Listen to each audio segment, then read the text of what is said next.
Hi friends, welcome back to our channel. మనం వ్యవసాయ భూములకు ఇంటి స్థలాల్లో కొత్తగా బోర్ వేసుకునే వారికి బోర్ పాయింట్స్ అనేది సైంటిఫిక్ పద్ధతి ద్వారా పెట్టడం జరుగుతుంది. అదేవిధంగా బోర్ పాయింట్స్ అనేది క్రాస్ చెకింగ్ కూడా చేయడం జరుగుతుంది.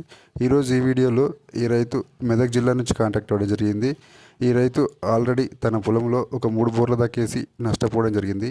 ఆ నష్టాన్ని మళ్ళీ రిపీట్ కాకుండా ఈ రైతు లోకల్ సాంప్రదాయ పద్ధతుల ద్వారా ఒక 3 పాయింట్ల దాకా పెట్టించుకొని మన ద్వారా క్రాస్ చెకింగ్ చేయించడం జరిగింది.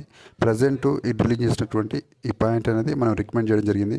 మనం చెప్పిన విధంగానే ఈ పాయింట్లో సక్సెస్ఫుల్గా వాటర్ అనేది రావడం జరిగింది.